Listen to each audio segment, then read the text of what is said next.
Class 10th UP board Sanskrit व्याकरण का महामैराथन class है जहां पर मैं संस्कृत व्याकरण के 5 टॉपिक्स डिस्कस करने वाला हूं। अगर आपने इन 5 टॉपिक्स को अच्छे से रेडी कर लिया ना मेरे भाई, तो आपके यहां पर 10 अंक पक्के हो रहे होंगे। इस वीडियो में लगभग 1 सवा घंटे की वीडियो होगी। अगर आपने इसको अच्छे से ध्यान से देख लिया तो डिटेल्ड में मैंने सभी टॉपिक्स को बताया हुआ है और सभी टॉपिक्स को आप समझ भी जाएंगे आसानी पूर्वक। तो इस एक वीडियो में पूरा का पूरा 5 टॉपिक्स मैंने डिस्कस किया हुआ है। कौन सा टॉपिक है? प्रत्याहार, उच्चारण स्थान, समास, संधि, शब्द रूप, धातु रूप। एक क्लास में सब खल्लास मेरे भाई, ठीक है। बिना किसी टेंशन के ध्यान से कॉपी पेन लेके बैठ जाइए, जो भी क्वेश्चंस यहाँ पर हैं। और एक चीज और, यहाँ पर जो भी जैसे पहला मान लीजिए प्रत्याहार एवं उच्चारण स्थान टॉपिक फिनिश होता है, उसके बाद मैं मोस्ट इंपॉर्टेंट क्वेश्चंस या मोस्ट इंपॉर्टेंट पीवाईक्यूज लेकर के आया हूं। उसको अगर आप प्रैक्टिस करते हो तो आपके बोर्ड एग्जाम में वहीं से सवाल देखने को मिलेंगे, ठीक है। तो ये क्लास बहुत ही इंपॉर्टेंट होने वाली है और साथ ही साथ यहाँ पर क्यों इंपॉर्टेंट है, 10 अंक के सवाल हैं और साथ ही साथ आपका आधा ग्रामर फिनिश होता हुआ। आधा ग्रामर में जो आपको इन टॉपिक से डर लगता था, ये एक ही वीडियो में 1 सवा घंटे में फिनिश हो जाएगा, ठीक है। और मेरे भाई किस प्रकार से अब मैं यहाँ पर आपको दिखा दे रहा हूँ, बोर्ड एग्जाम में सवाल पूछे जाते हैं इन 5 टॉपिक से, ठीक है। 10 सवाल आते हैं, एक एक अंक के बहुविकल्पीय प्रश्न। तो यहाँ पर 11वां सवाल उपखंड का होगा प्रत्याहार से रिलेटेड। 12वां सवाल हुबहू आपके बोर्ड एग्जाम में हो सकता है यही सवाल आ जाए, रिकारस्य का उच्चारण स्थान क्या है, ठीक है।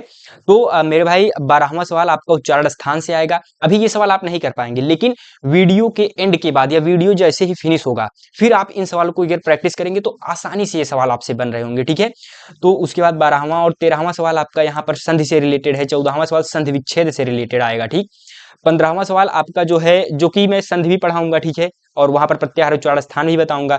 और ये आपका जो है शब्दरूप है, शब्दरूप से रिलेटेड आएगा, ये भी आज मैं कवर करने वाला हूँ। ये भी शब्दरूप का टॉपिक है। ये आपका धातु रूप का टॉपिक है, ये भी धातु रूप का है, ये भी फिनिश आज मैं आपको इस टॉपिक में बताने वाला हूँ। इस वीडियो में समास भी बताने वाला हूँ। तो इस प्रकार से ये 5 टॉपिक 10 सवाल आने हैं और 10 के 10 सवाल को आज मैं इस वीडियो में आपको एकदम अच्छे से तैयार करा दूंगा, ठीक है। तो बिना किसी देरी के वीडियो को स्टार्ट करते हैं। तो पहला टॉपिक मैं आपका जो है प्रत्याहार एवं उच्चारण स्थान बताऊंगा, उसके बाद जो है बाकी के टॉपिक्स ऐसे सीक्वेंसली चलते रहेंगे, ठीक है मेरे भाई। तो बिना किसी देरी के वीडियो को स्टार्ट करते हैं। तो सबसे पहला टॉपिक आपका प्रत्याहार एवं उच्चारण स्थान, प्रत्याहारों का सामान्य परिचय एवं उच्चारण स्थान। इसमें आज हम 2 अंक का ये सवाल आता है, ठीक। कितने अंक का सवाल आता है? 2 अंक का। तो आज हम इसको पक्का करने वाले हैं। यानी कि सामान्य प्रत्याहार के सामान्य परिचय पर एक सवाल आता है और एक सवाल उच्चारण स्थान पर आता है, ठीक है। तो उस टॉपिक को आज हम अच्छे से समझने वाले हैं। अगली 10 से 15 मिनट के बाद यह टॉपिक आपका एकदम से मक्खन हो जाएगा मेरे भाई। इसके बाद आपको कुछ और पढ़ने की जरूरत नहीं है, कोई और वीडियो देखने की जरूरत नहीं है। आपके बोर्ड एग्जाम में यहीं से सवाल बनेगा, इसकी मैं गारंटी देता हूँ, ठीक है। तो अब आगे बढ़ते हैं। सबसे पहले बेसिक से समझते हैं माहेश्वर सूत्र। जब भी हम प्रत्याहार की बात करेंगे तो प्रत्याहार माहेश्वर सूत्र, 14 माहेश्वर सूत्र हैं, ठीक है। शिव जी के डमरू जब बजा रहे थे वो, तो उससे निकला था। तो वही चीजें हैं, उसको आइए हम डिस्कस करते हैं। तो यहाँ पर पहला है अ ई उड़। अभी आपको समझ में नहीं आएगा, कोई बात नहीं है, लेकिन इस 14 को मैं एक बार आपको पढ़ दे रहा हूँ। उसके बाद आगे टॉपिक जब मैं चलाता जाऊंगा, उसके बाद आप समझ जाओगे कि इसका क्या वैल्यू है, ठीक है।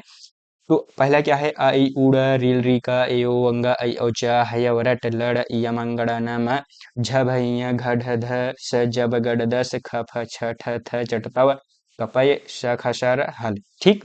यह 14 आपके माहेश्वर सूत्र हैं। अब इसी पर आपका पूरा का पूरा प्रत्याहार टिका हुआ है। अब नोट पॉइंट यहाँ पर क्या है? अ ई उ रील री ए ओ ऐ औ, ये 9 क्या है? स्वर है मेरे भाई, और बाकी शेष 33 व्यंजन। यानी यहाँ पर आपको अ ई उ रील री ए ओ ऐ औ, यानी ये जो स्टार्टिंग में अच प्रत्याहार, मैं इसको भी आगे डिस्कस करूंगा, जो दिख रहा है यही आपके मोस्ट इंपॉर्टेंट है, ठीक है। उसके बाद मतलब मोस्ट इंपॉर्टेंट का मतलब यही आपके मोस्ट इंपॉर्टेंट के साथ साथ मेरे भाई यही आपके स्वर हैं। क्या है ये? इतना आपका है स्वर। बाकी यहाँ पर जो भी 5 से लेकर के 14 तक आपके व्यंजन है वर्ड, ठीक है, व्यंजन वर्ड है, ठीक। अब आगे बढ़ते हैं मेरे भाई। क्या है कि इस माहेश्वर सूत्र से 2 प्रकार के सवाल बनते हैं। कितने टाइप के सवाल बनते हैं? 2 टाइप के, 2 प्रकार के सवाल बनते हैं, ठीक है। लेकिन आपके बोर्ड एग्जाम में कोई एक प्रकार ही पूछा जाएगा, क्योंकि माहेश्वर सूत्र से एक ही सवाल आता है, ठीक। तो एक प्रकार पूछा जाएगा, लेकिन 2 प्रकार बनते हैं। 2 में से कोई भी एक आ सकता है आपके बोर्ड एग्जाम में, ठीक है। तो अब हम अगले पृष्ठ पर प्रश्नों का अभ्यास करेंगे, ठीक। क्वेश्चन प्रैक्टिस अब नेक्स्ट पृष्ठ पर करेंगे, किस प्रकार से क्वेश्चंस आते हैं और उसको हमें प्रैक्टिस भी करना है। तो जो पहला टाइप है मेरे भाई, किस प्रकार से बोर्ड एग्जाम में प्रत्याहार से सवाल आते हैं। क्या पूछ लेगा बोर्ड एग्जाम में? क्वेश्चन नंबर 11 होता है अक प्रत्याहार के वर्ड हैं, यानी अक प्रत्याहार में कौन कौन से वर्ड आते हैं। ठीक है, तो अक प्रत्याहार, अक प्रत्याहार में मेरे भाई अगर आप इसको तभी समझेंगे जब आपको प्रत्याहार आप बनाना आता होगा। ठीक है, तो प्रत्याहार कैसे बनता है ये उसको जान लेते हैं। तो जैसे यहाँ इसी पर बात कर लेते हैं, अक प्रत्याहार। ठीक है, और क। तो सबसे पहले अभी हम माहेश्वर सूत्र पर चले जाते हैं। तो माहेश्वर सूत्र में कहाँ पर आपको दिख रहा है? यहाँ पर दिख रहा है। ठीक है, और क आपको कहाँ पर दिख रहा है? तो ये दिख रहा है। ठीक, ये हो गया, ये क हो गया। अब यहाँ से लेकर के आखिरी तक जितने भी वर्ड आते हैं आपको लिख लेना है। ठीक है, यहाँ पर आपको मैंने वही लिखा है, अ इ उड़ रिल री क ए ओ अंगा। ठीक है, तो आपको क्या करना है, अ से लेकर के क तक के सभी वर्ड देखने हैं। लेकिन हाँ, एक चीज आपको ध्यान देना है, आखिरी के वर्ड आपको निकाल देना है, लास्ट वाले जो भी हैं। यानी पहले का लास्ट ड़ है, दूसरे का क्या है? क है। इन दोनों को निकाल देना है, जितना भी बचेगा वही आपका अक प्रत्याहार में वर्ड आएगा। ठीक है, तो यहाँ पर मेरे भाई क्या हो जाएगा? अ इ उ रील री, जिसमें होगा वही आपका विकल्प सही हो जाएगा। तो कौन सा हो जाएगा? अ इ उ रील री। इसमें क है, इसमें भी क हो गया है, ड़ भी आ गया है तो ये भी नहीं होगा मेरे भाई। इसमें क्या है? क आ गया है तो ये भी नहीं होगा। इसमें क्या है? रील री तक है, यहाँ पर उ है ही नहीं तो यह भी नहीं होगा। तो आपका ओवरऑल सी विकल्प सही हो जाएगा। ठीक, इस प्रकार से आपको क्वेश्चंस को अटेम्प्ट करना है। देख लीजिए 2 बार पूछा गया है। ठीक, 2020-18 में। अब उसके बाद यहाँ पर बाकी के मैंने प्रत्याहारों को लगभग कुल कितने प्रत्याहार हैं आपके जो है बोर्ड एग्जाम में? तो मेरे बोर्ड एग्जाम में मतलब संस्कृत में कुल 42 प्रत्याहार हैं। ठीक है, तो यहाँ पर मैंने कुछ प्रत्याहारों को लिखा है जो कि मोस्ट इंपॉर्टेंट प्रत्याहार हैं। तो यहाँ पर क्या है? अच प्रत्याहार। ठीक है, स्वर वाले जो भी मैंने यहाँ पर 4 प्रत्याहार को आपको कहा है, ये मोस्ट इंपॉर्टेंट हैं। और उसी के साथ साथ आपका ये जब गड दस है, ये वाला भी अच्छा मोस्ट इंपॉर्टेंट है। ठीक है, तो इन सबको आपको याद होना चाहिए। ठीक, तो मैंने एग्जाम्पल में लिखा है अच प्रत्याहार, ये इंपॉर्टेंट है। इसमें क्या क्या आएगा वर्ड? अ इ उ रील री ए ओ ऐ ओ। ठीक, अब जस प्रत्याहार में कौन कौन सा आएगा? जब गड द। ठीक है, स नहीं लिखा जाएगा क्योंकि वो लास्ट है, लास्ट वाला नहीं लिखा जाता, जैसा कि मैंने आपको पहले ही बताया। यण में क्या हो जाएगा? य व र ल, य व र ल, और लास्ट में ड़ आता है तो ड़ नहीं लिखा जाएगा। ठीक है, एच प्रत्याहार में क्या हो जाएगा? ए ओ अंगा भी नहीं लिखा जाएगा, लास्ट है। ऐ ओ च भी नहीं लिखा जाएगा। लेकिन हाँ, अगर आप इन सवालों को तभी कर पाएंगे मेरे भाई जब तक आपको ये याद होगा। आपको इसको सबसे पहले होमवर्क है आपका कि आप इसको अच्छे से याद कर लीजिए, रट लीजिए, जुबान पर होना चाहिए ये 14 के 14 माहेश्वर सूत्र, तभी आप 1 नंबर पक्के कर पाओगे। ठीक है, तो इस पर आपको ध्यान देना है। ठीक, टाइप 2 पर आते हैं। दूसरा टाइप किस प्रकार से पूछ लेगा कि आपको मतलब वर्ड ही दे देगा, आपको बनाना है कि इसके कौन मतलब इसका प्रत्याहार आपको बताना है, कौन सा प्रत्याहार होगा। तो ए ओ अंग ऐ ओ च, यानी स्टार्टिंग ले लो और लास्ट में च लगा दो। एच ये भी नहीं होगा, ए से है तो मेरे भाई क्या हो जाएगा? एच प्रत्याहार हो जाएगा आपका। ठीक है, इस प्रकार से आप कर सकते हो। ठीक है, प्रत्याहारों की संख्या कुल 42 है, जैसा कि मैंने आपको पहले ही बताया। तो 42 प्रत्याहार है मेरे भाई। 42 में यहाँ पर मैंने 5 मोस्ट इंपॉर्टेंट प्रत्याहार रख दिया है। वो हो सकता है आपके बोर्ड एग्जाम में इन्हीं में से कोई एक आ जाए। ठीक है, तो आपके लिए तो फायदा हो जाएगा, लेकिन आपको मेरे भाई प्रत्याहार अच्छे से याद कर लेने हैं। 14 के 14 माहेश्वर सूत्र अगर आप याद कर लोगे तो प्रत्याहार अपने आप बना लोगे। ठीक, इस प्रकार से। अब मेरे भाई अभी अब वर्डों के उच्चारण स्थान पर आने से पहले मैं आपको इसके बारे में बता देता हूँ, फ्री मार्क बूस्टर सीरीज क्या है। तो मेरे भाई व्हाट्सएप नंबर अगर आप इस पर मुझे मैसेज करते हैं तो मैं मेरे भाई आपको फ्री में, यहाँ पर वीकली टेस्ट होता है। ठीक है, फ्री टेस्ट होता है और मेरे भाई मैं यहाँ पर फ्री में आपको नोट्स भी प्रोवाइड करता हूँ, जो कि मैं लिखता हूँ फ्री में नोट्स, टॉपर नोट्स। मेरे संस्कृत में 93 नंबर आए थे 100 में से। मेरे भाई मैं टॉपर्स नोट्स भी प्रोवाइड करता हूँ और आपका फ्री में टेस्ट भी लेता हूँ। ठीक है, तो ये सारी चीज़ें होती हैं, तो आप इसमें जुड़ सकते हैं मेरे भाई। और आगे बढ़ते हैं अपने जो है वर्डों के उच्चारण स्थान पर आते हैं। तो मेरे भाई यहाँ पर वर्डों का उच्चारण स्थान, इसको भी हम बेसिक से समझेंगे क्योंकि यहाँ से भी 1 नंबर का सवाल आता है। तो वर्णों के उच्चारण स्थान में आपको सूत्र पता होने चाहिए। सूत्र क्या है? अकुह विसर्जनीय नाम कंठ। इसका उच्चारण स्थान क्या होता है? कंठ होता है, जैसा कि यहाँ सूत्र में लिखा हुआ है। अकुह का मतलब क्या हो जाएगा? अ, सबसे पहले अ आएगा, उसके बाद कु, यानी कु का मतलब क वर्ग।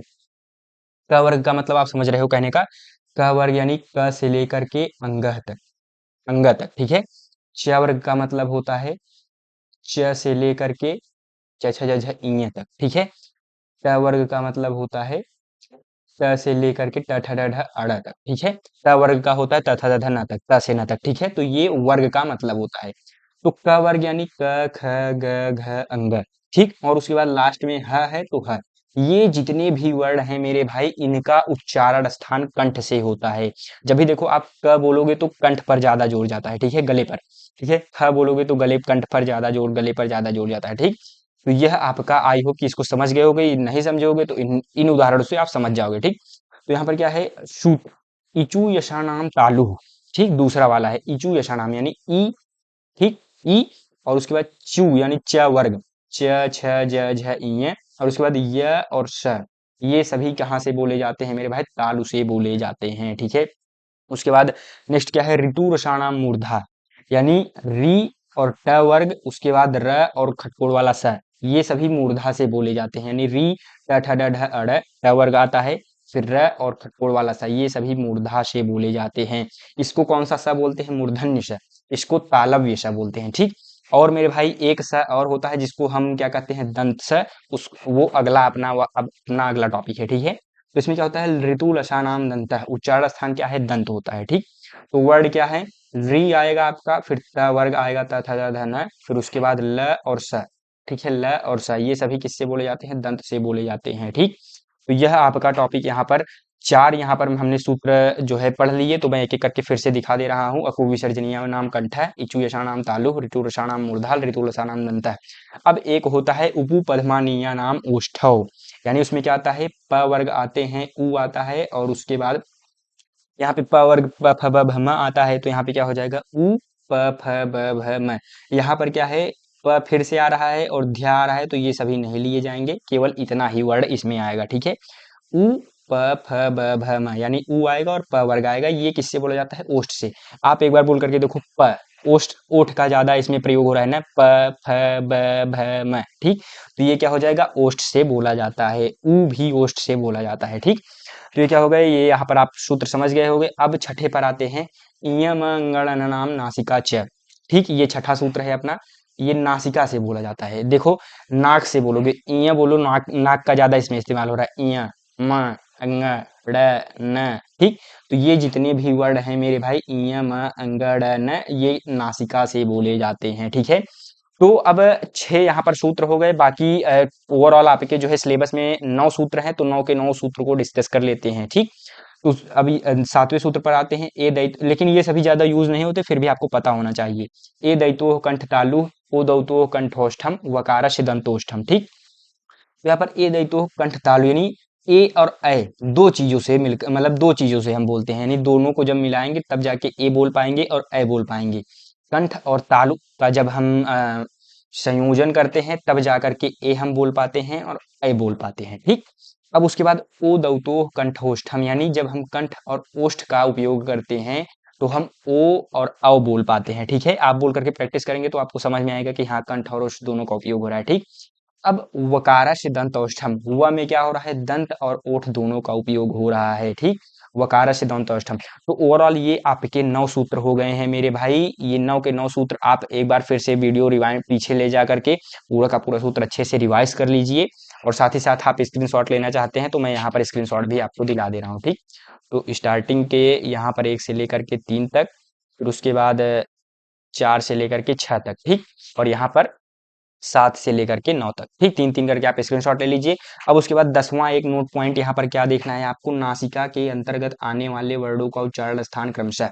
तो अभी आपने एक चीज नोटिस किया होगा, इय, म, अंग, ड़, न, ये सभी यहाँ पर भी आ रहे हैं, ठीक। देखो, सबसे पहला छठा सूत्र जो कि हमने पढ़ा, इय, म, अंग, ड़, न, यानी ये नासिका से बोला जाता है। लेकिन एक चीज आप देख रहे हो, यहाँ पर भी इय, देखो, इय यहाँ पर आ रहा है, यानी तालु से भी बोला जा रहा है। वहां पर भी हमने नासिका देखा, लेकिन ये तालु में भी आ रहा है, ठीक। और उसके बाद अंग तालु में आ रहा, कंठ में आ रहा है, ठीक। इय, म देखिए ओष्ठ में आ रहा है, ठीक है। इय, म, अंग, ड़, ड़ किस में आ रहा है, मूर्धा में आ रहा है। तो यानी ये सभी मूर्धा में भी आ रहे हैं और साथ ही साथ नासिका में भी आ रहे हैं। तो वही चीज यहाँ पर लिखा हूं मैं, ठीक। तो यानी क्रमशः ञ म अंग ड़ न ये सभी तालु ओष्ठ कंठ मूर्धा दंत भी हैं। यानी आप समझ लीजिए कि यह नासिका भी से भी बोला जाता है और तालु से भी बोला जाता है, ओष्ठ से भी, कंठ से भी, मूर्धा दंत यानी ये मतलब अ ञ तालु से, म ओष्ठ से, अंग कंठ से, ड़ मूर्धा से, न दंत से भी बोला जाता है। तो अगर आपको बहुविकल्पीय प्रश्न में ये भी दिख जाए तो आप समझ जाइएगा कि हाँ इसका यही होगा। ठीक, अब यहाँ पर ये किस प्रकार से सवाल पूछा जाता है, ये 12 नंबर सवाल होता है आपके बहुविकल्पीय प्रश्न में। ठीक है, तो यहाँ पर क्या हो जाएगा आपका री का रस्य का उच्चारण स्थान री। तो अभी आपने एक जो है ऋतु रसाणाम मूर्धा वाला सूत्र देखा होगा, उस सूत्र से क्या हो जाएगा री और ट वर्ग और उसके बाद र और खटकोड़ वाला स। ठीक, यानी ये सभी किससे बोले जाते हैं मेरे भाई, मूर्धन्य होते हैं। तो यहाँ पर आपका सीधे सीधे मूर्धा यही विकल्प सही हो जाएगा। ठीक है, अब उसके बाद मेरे भाई आप बताइए किसका, आप अपने जो है कमेंट में मेरे भाई आप बताइए व का उच्चारण स्थान, व का उच्चारण स्थान क्या होगा। ठीक, व का उच्चारण स्थान बताना है और उसके बाद साथ ही साथ च का उच्चारण स्थान, च का भी। ठीक है, तो आज मैं उसी कड़ी में समास वाला टॉपिक डिस्कस करने वाला हूँ एकदम आसान तरीके से, बेसिक से। इसके बाद आपको समास से रिलेटेड कोई और वीडियो देखने की आवश्यकता नहीं पड़ेगी, इसकी मैं गारंटी लेता हूँ।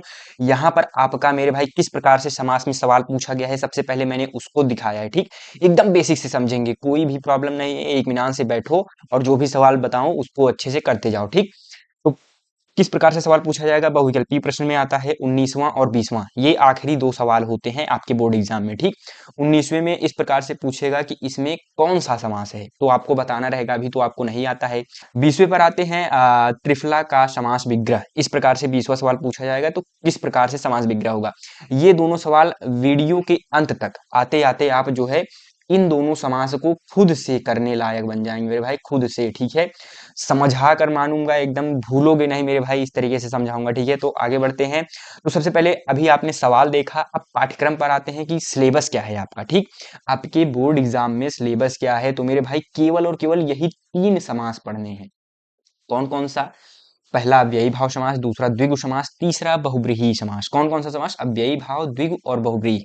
तो मेरे भाई मैं सबसे पहले आपको द्विगु समास समझाऊंगा, क्योंकि इससे आसान कुछ नहीं है और ये सबसे ज्यादा इंपॉर्टेंट समास है। ठीक है, तो यहाँ पर जो है मैं सबसे पहले आपको द्विगु समास समझाऊंगा, उसके बाद अव्ययी भाव और उसके बाद बहुब्रीहि। ठीक, तो द्विगु समास इंपॉर्टेंट प्लस आसान, जैसा कि मैंने आपको कहा। ठीक है, तो सबसे पहले द्विगु समास आखिर है क्या, उसके बारे में हम जान लेते हैं डेफिनेशन। ठीक है, ना समझ में आए कोई बात नहीं, उदाहरण से आपको समझ में आ जाएगा। ठीक है, तो पहले डेफिनेशन में पढ़ देता हूँ। वह समास जिसका पूर्व पद यानी पहला पद संख्यावाचक यानी गिनती 1 2 3 4 ठीक है हो, तो हो और जो समूह या समाहार का बोध कराए, समाहार या समूह, ठीक है, ग्रुप का बोध कराए, उसे हम क्या कहते हैं, द्विगु समास कहते हैं। ठीक है, आप समझ चुके होंगे द्विगु समास किसे कहते हैं, जिसमें भाई संख्या हो और दूसरा चीज आपने कहा भाई ये समूह या समाहार का बोध कराए। ठीक है, कोई बात नहीं, चलिए मान लेते हैं आपकी बात। तो ठीक है, तो उदाहरण पर आएंगे, तो उदाहरण मैंने 3 एग्जांपल्स दिए हैं, इसके बाद आपका यह टॉपिक फिनिश हो जाएगा। बस इतना ही पढ़ना है, हाँ इतना ही पढ़ना है, आपके 2 अंक पक्के हो जाएंगे। बहुत आसान होता है, स्टूडेंट बिना मतलब घबराते रहते हैं। ठीक, घबराए कोनो जरूरत ना, जब बाटी यार तोहरे साथे तब वो घबराता है।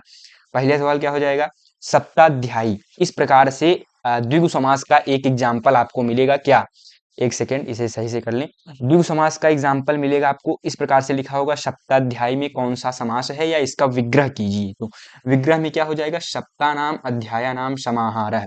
जैसा कि मैंने यहाँ पर कहा कि समाहार या समूह का बोध होगा, तो वही देखिए सप्ता नाम अध्याय नाम समाहार है। ठीक, तो समाहार का बोध हुआ, तो ये क्या हो गया मेरे भाई, द्विगु समास हो गया। ठीक है, अब त्रिलोकी इस प्रकार से आपको मिल जाएगा। त्रिलोकी यानी त्रयाणाम लोकानाम समष्टि या समाहारा। समष्टि ना आपको आता है तो समाहारा ही लिख दो। ठीक, ज्यादा कठिन के चक्कर में मत पड़ो। ठीक है, लेकिन आपको पता होना चाहिए, अगर मान लीजिए बहुविकल्पीय प्रश्न में यही दिख गया आपको, समझ जाइएगा। समष्टि या समाहार या समूह मिल जाए तो द्विगु समास बिना देखे द्विगु समास मार दो। ठीक, अब उसके बाद चतुर्मुख है। चतुर्मुख है, देखो आपको यहीं पर अंक मिल जाएगा, सप्त मिल गया, त्रि मिल गया, चतुर मिल गया। ठीक, पंचवटी पंच मिल जाएगा। ठीक है, षष्ठाध्यायी मिल जाएगा आपको। ठीक है, तो चतुर्मुखा में क्या हो जाएगा, चतुर्नाम मुखानाम समाहार है। ठीक है, इस प्रकार से देखो, मुख है तो मुखा नाम, लोकी है तो लोका नाम, अध्यायी है तो अध्याया नाम। ठीक, उसके बाद समाहारा आपको ऐड कर देना है। उसके बाद अब यहाँ पे सप्त है तो सप्ता नाम, त्रि है तो त्रयाणाम, चतुर है तो चतुर नाम, पंच है तो पंचा नाम, ठीक है। चत्वारि चत्वारि भी आता है, ठीक है। और उसके बाद आपका जो है षष्ठा नाम, ठीक है। इस प्रकार से आप कर सकते हैं, ठीक। तो यह द्विगु समास आपका यहाँ पर फिनिश होता हुआ मेरे भाई। अब मैं बिना किसी देरी के आपके नेक्स्ट समास अव्ययी भाव समास पर आता हूं। तो आपका वो टॉपिक फिनिश होता हुआ, ठीक है, एकदम आसान शब्दों में। अब हम अभी बाद में अभी मैं इंपॉर्टेंट क्वेश्चंस भी लेकर के आया हूं, उसको भी डिस्कस करूंगा, लेकिन अभी पहले इसके बारे में समझ लेते हैं, ठीक है। बाकी के जो है समास को समझ लेंगे, तब आराम से क्वेश्चंस करेंगे और अपने बोर्ड एग्जाम में 2 अंक पक्के कर लेंगे इस टॉपिक से, ठीक है। अव्ययी भाव समास, ठीक है।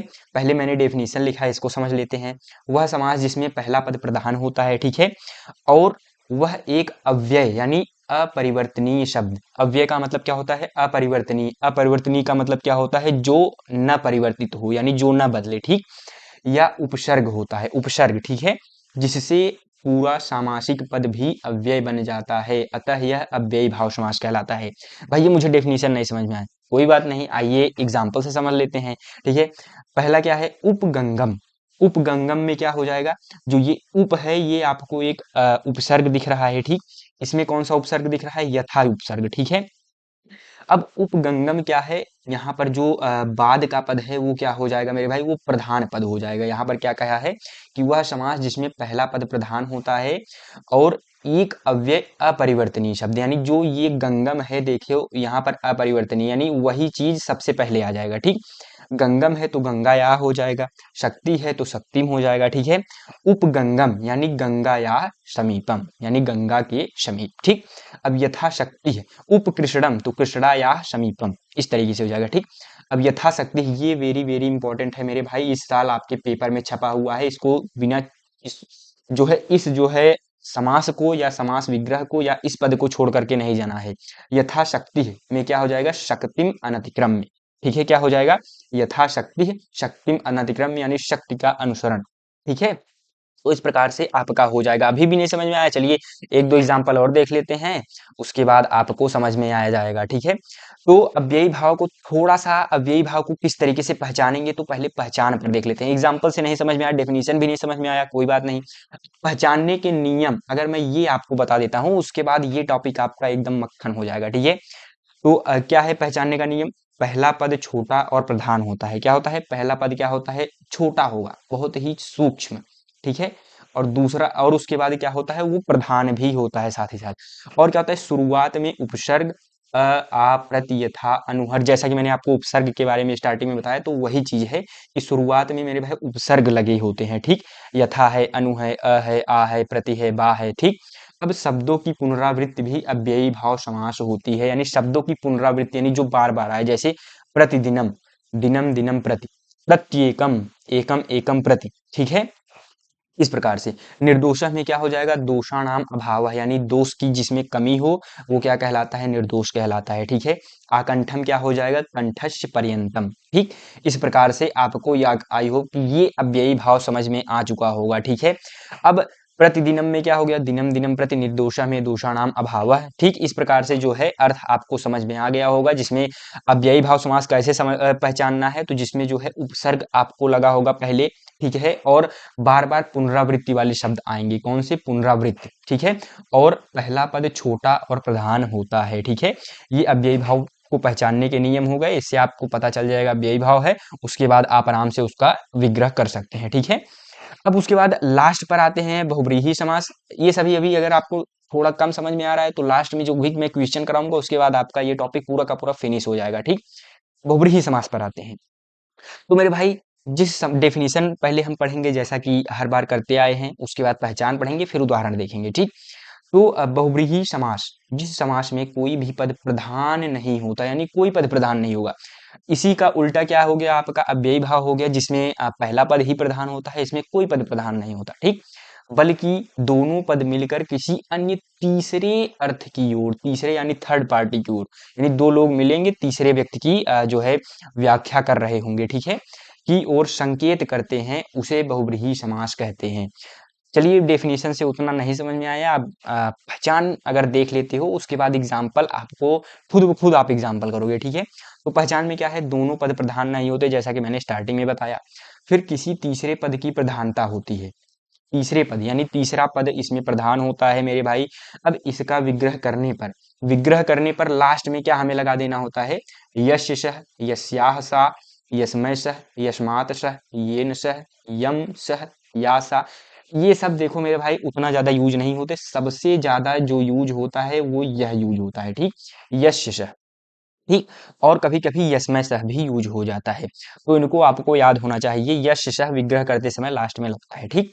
अब सपोज एग्जाम्पल, एक मैं एग्जाम्पल दो एग्जाम्पल करा दे रहा हूँ, उसके बाद बाकी के एग्जाम्पल आप खुद ब खुद कर लेंगे। तो नीलकंठ में क्या हो जाएगा, नीलः कंठ यश सह, जैसा कि मैंने कहा लास्ट में आपको यश सह मिलेगा, मिला, ठीक। नीलः कंठ यश सह, यानी अभी तो मेरे भाई यहाँ पर भैया आपने कहा था तीसरे व्यक्ति की बात होगी, यहाँ पर कैसे हो रहा है, तो अब इसके अर्थ समझते हैं।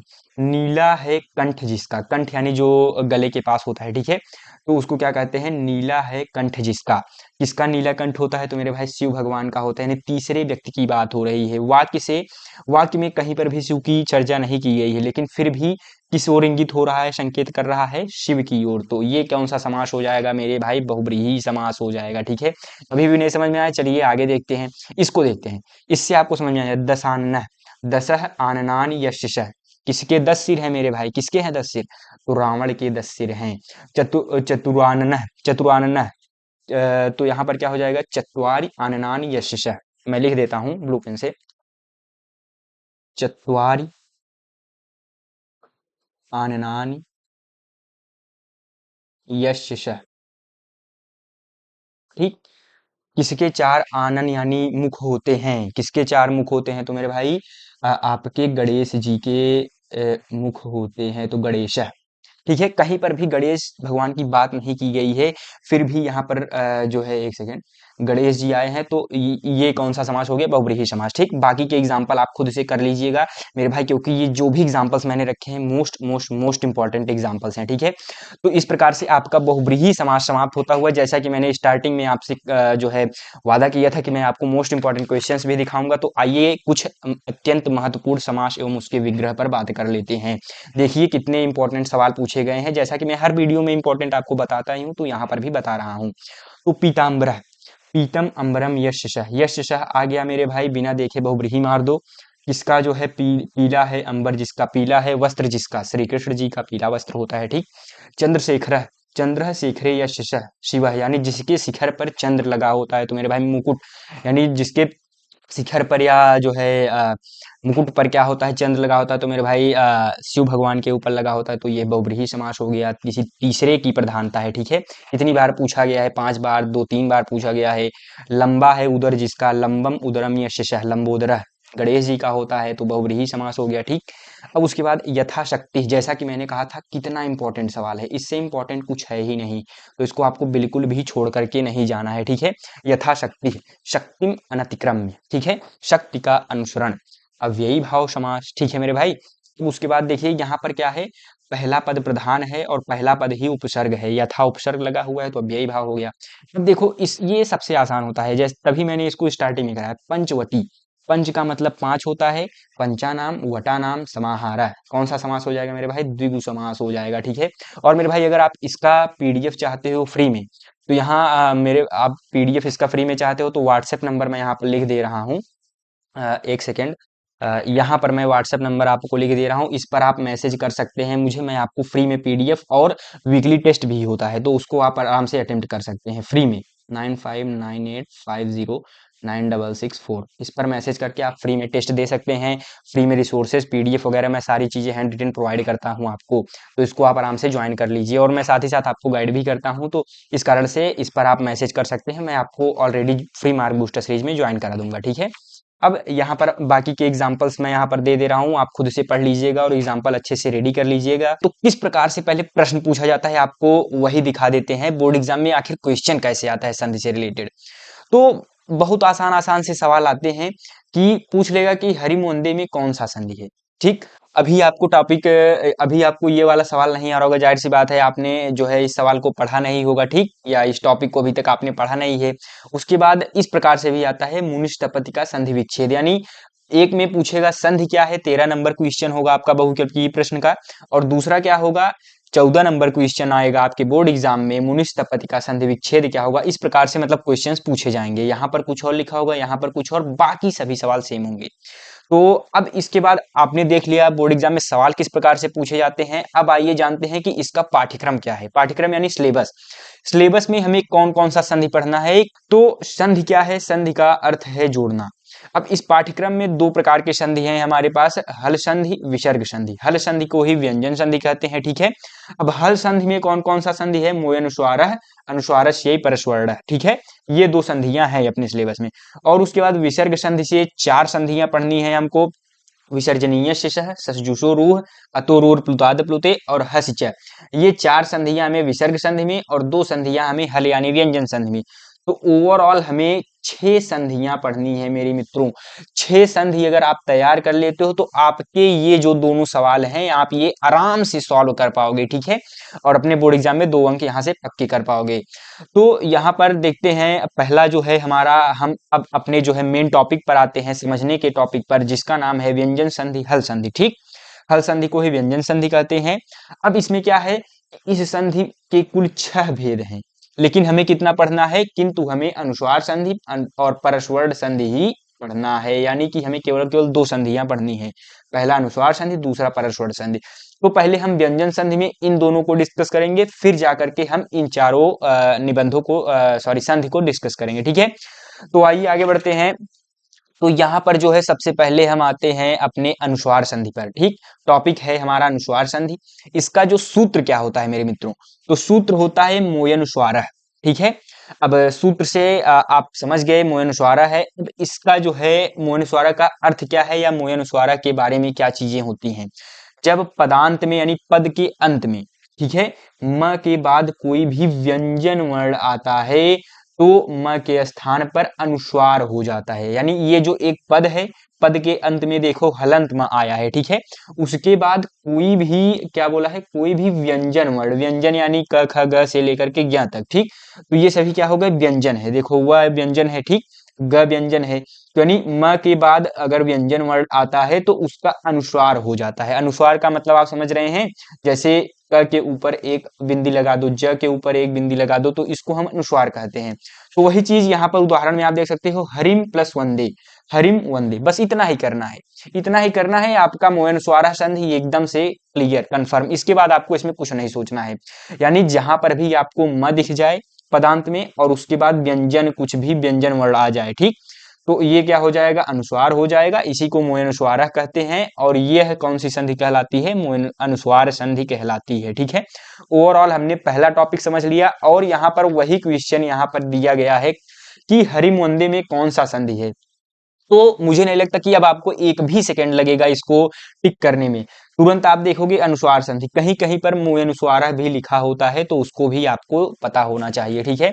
थोड़ा सा जो है मोबाइल ये लैग वगैरह कर रहा है, तो उसका थोड़ा सा मैनेज करिएगा। तो अभी आगे बढ़ते हैं। और एक चीज इसमें नोट पॉइंट करने की बात है टॉपिक को खत्म करने से पहले, कि पदांत में म के बाद स्वर आने पर म का अनुस्वार नहीं होता, बल्कि वह आने वाले स्वर के साथ मिल जाता है। यानी व्यंजन आया तो आपने देखा, लेकिन अगर भैया वहीं अगर स्वर आ जाए तो क्या होगा, अगर स्वर आ जाए तो हम क्या करेंगे, उसी यानी स्वर में उसी चीज को यानी म को ऐड कर देंगे। म को क्या कर देंगे, इस स्वर में मिला देंगे। यानी क्या हुआ, रामम प्लस अगच्छत है, तो ये क्या हो जाएगा, रामम गच्छत। यानी ये अ प्लस म, यानी अब यहाँ पर मैं आपको दिखा रहा हूं, म और अ को ऐड करोगे, आधा मतलब म पर हलंत है और अ को ऐड करोगे, तो ये मिलकर के क्या बनाएगा, पूरा म, ठीक है। अ प्लस म, अ प्लस हलंत म इक्वल टू दी पूरा म, तो यहाँ पर वही पूरा म आ गया है, ठीक।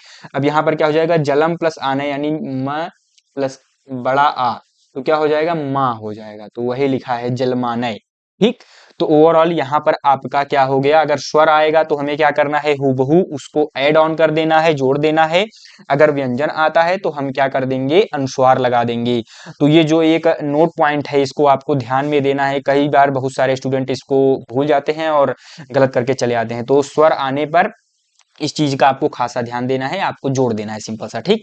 अब नेक्स्ट संधि पर आते हैं, अपना जो है दूसरा संधि है, उसके बाद ये हल संधि आपका समाप्त हो जाएगा। तो दूसरा संधि है परस्वर्ण संधि। तो परस्वर संधि में हमने सूत्र लिखा है अनुस्वारस्य यही परस्वर्ण। ठीक, इस सूत्र से इस सवाल को किया जाता है। तो सूत्र का मतलब क्या है यहाँ पर मैंने लिखा हुआ है 2-3 लाइन में। आइए इसको देख लेते हैं।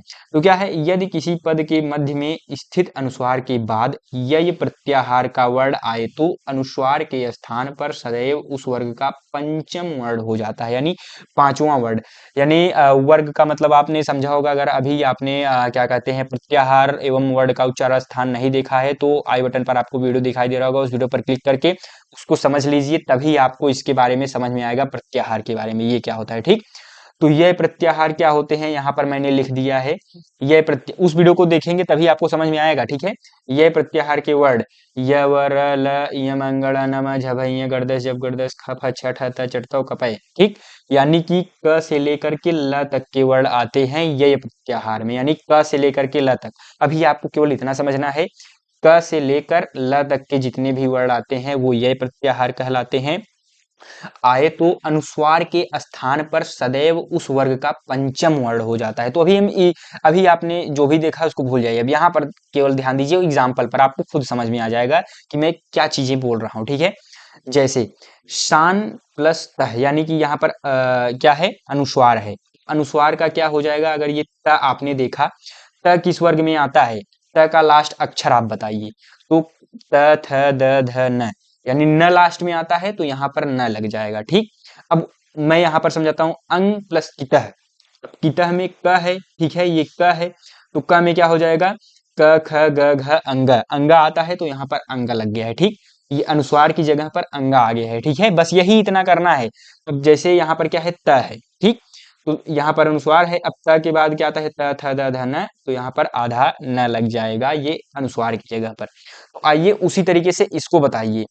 अब यहाँ पर क्या हो जाएगा, गन, यहाँ पर अंग है प्लस त, इसका क्या हो जाएगा, त थ द ध न, तो यहाँ पर क्या हो जाएगा, गंत हो जाएगा। तह अगर मैंने कर दिया तो गंत है।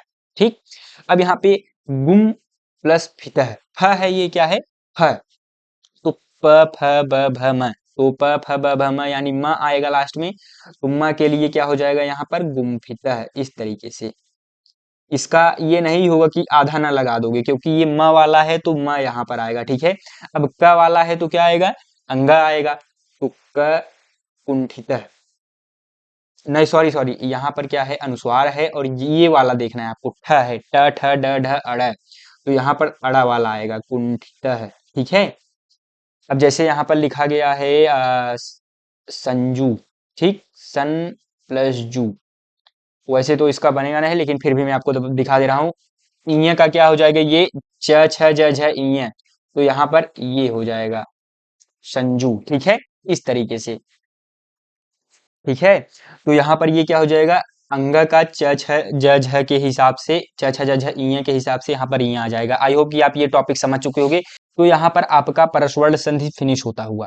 तो आगे बढ़ने से पहले, अगर ये वीडियो आपको अच्छी लग रही है तो नेक्स्ट वीडियो आपको संस्कृत में किस टॉपिक पर चाहिए उसको आप कमेंट कीजिए मेरे भाई। मैं जरूर से जरूर उस टॉपिक को आपको लेकर के आऊंगा और अच्छे से आपको इसी तरीके से समझाऊंगा। ठीक है, तो ओवरऑल यहाँ पर आपका हल संधि समाप्त होता हुआ। अब आगे बढ़ते हैं अपने नेक्स्ट टॉपिक विसर्ग संधि पर आते हैं। इसमें 4 संधियां हमें पढ़नी है, तो ओवरऑल चारों संधियों को आइए एक एक करके डिस्कस करते हैं।